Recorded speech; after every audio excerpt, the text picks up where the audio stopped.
What we got? Bryce, I feel like Trevor in the last couple of weeks has been more consistent.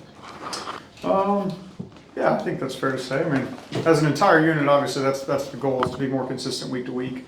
And Trevor's no stranger to that as well. But that's all of us as a group. We want to continue to grow and get better as we go week to week. Bryce, how do you feel sometimes about this offense where you're moving it, you get a nice drive in the first or the third, and or you're doing some nice things with Brian or Trevor, but the points just aren't coming? Like, what's that wrestling match for you? Yeah, same deal. It's just about being consistent down in, down out, and what it looks like. Even last week, we went down to score, we got points the first drive, but there were some hiccups along the way that we felt like were self-induced.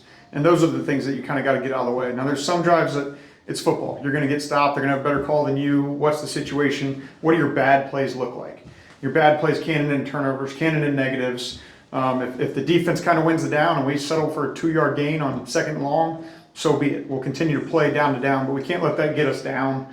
It's just continuing to play the game throughout the game. And that's like we said earlier, just being consistent down to down.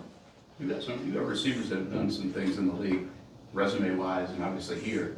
But I think you guys lead the league since 22 in drops. Does that surprise you? It does. It does surprise us because that's what we see in practice, what we see, the extra, all the work ethic that those guys have, the character those guys have, the production those guys have. To hear that and see that surprising at times, yes. Okay. Coach, general question, just as people learn the game more and more in the UK, can you talk us through the first 15 plays and what are you looking to do as a coordinator in that period of the game? Yeah, so the first 15 is generally, we kind of just call them the first few now, because it may go 15, it may go beyond, it may go less.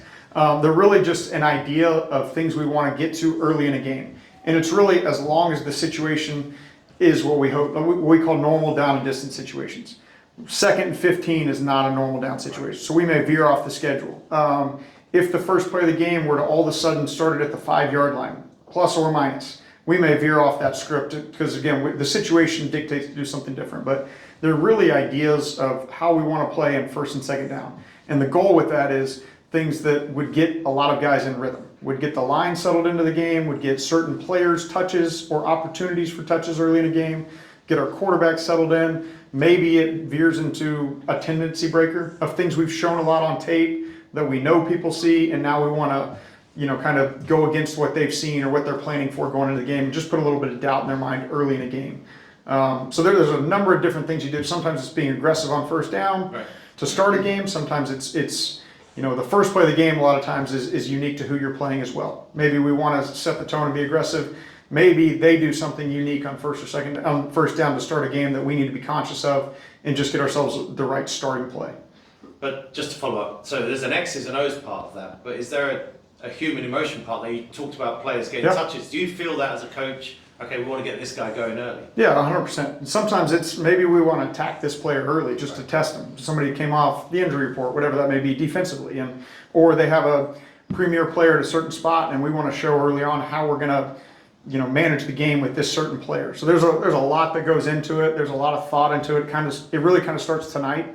We'll start throwing around ideas of the message we want to send early in a game, whether to our guys or to the opponent as well. And then you just kind of build and tweak it. And that might go right up until kickoff. If all of a sudden we want to change this because we want this guy to get certain opportunity early on.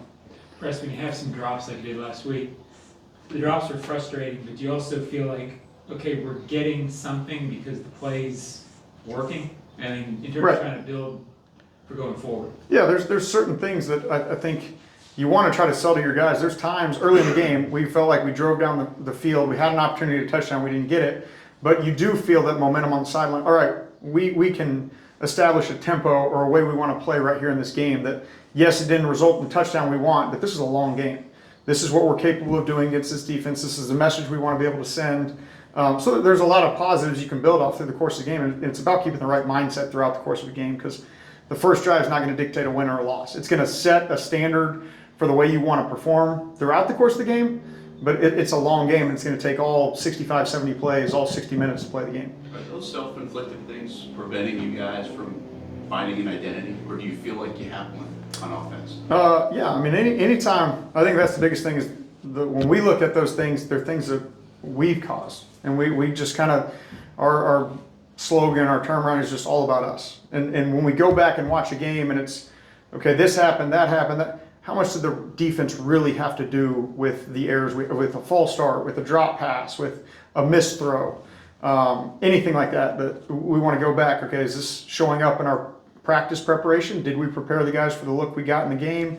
Are we doing all these little things right? And so we just want to focus on ourselves and make sure we're doing the right thing down in, down out. Coach, obviously the season hasn't gone how it's been expected so far. How important has it been? You guys have all been here together for another week in London, away from Jacksonville and the noise of the home fans. Yeah, I think it's great just being together and just spending time with the guy next to you, because ultimately that's all you have. It's the 11 guys on the field at one time competing together, doing your job. You got to do your job really well, so the guy next to you can do his job really well, so the guy behind you can do his job really well. All these little things. It's really about focusing in on your details, doing your job. And then 11 guys doing the same thing, and we're playing as one unit. That's kind of the ultimate goal of what we're looking for. And so spending time together in this environment, there's really nowhere to go. So guys are hanging out, guys are having meals together. I do think that's valuable. Coach, how would you assess the progress of Lewis Rees Summit? And as an offensive coordinator, you're obviously focused on Trevor and Tank and all of those guys that are going to be on the field on Sunday. But how much do you kind of still keep an eye on those guys who are developing? Yeah, we spend a lot of time working with and specifically continuing to develop our practice squad guys at the time, Lewis being one of those guys. It's been fun just to watch him grow in football. I mean, he came here having played running back in the preseason in Kansas City. We've transitioned to a receiver. Every single week, you just see him get a little bit better throughout the drill portions into when he's on the scout team serving the defense. And just, he's hungry for it. He is talented. It's new to him. So I mean, take anybody and drop them in a new sport, and it's at the professional level, there's going to be a lot of learning. But he does have some physical skill set that's fun to see and see what he can become moving forward. There's obviously some question about Travis this week. We haven't seen Tank be able to handle a heavy load of carries. Do you think he can, and what could that look like on Sunday if he has to? Yeah, we do. I mean, I think Tank is built for that. I think that's something that he hasn't had the opportunity yet, because we have a pretty good stable of backs that we want to get opportunities to, and that's just kind of the way it's gone. But that doesn't mean that hasn't been indicative of we don't have that confidence that Tank can do that as that opportunity comes. But we have a lot of confidence in Dearness as well. If we have to activate somebody, we have confidence in that room to be able to perform. We're not going to put somebody out there that the group doesn't trust. Coaching staff, players, all that type of stuff. So we have a lot of confidence in Tank if the workload were to increase moving forward. First, I know you haven't gotten the results you wanted, but what do you like about what you've gotten going so far? Anything? I really like the process and the mindset these guys have. I mean, you watch us practice Wednesday, Thursday, Friday, Saturday. These guys expect to win. They do the right thing, and even Mondays watching film, they take accountability for the things that we do wrong as a unit for every single play, whatever that may be. So you know that if we just continue to stick with the process, do the things the right way, that eventually things are going to turn and go our way. And sometimes all it takes is one play. Making one play kind of feels like that weight comes off your shoulders a little bit. Guys free up and play a little bit, because I think it's just human nature to, you want to start to press, you want to start to do these things, but we just want our guys to fall back on the process we've established and what we believe in to be successful. All right, thanks, Preston. Thanks, Preston. Thanks, guys.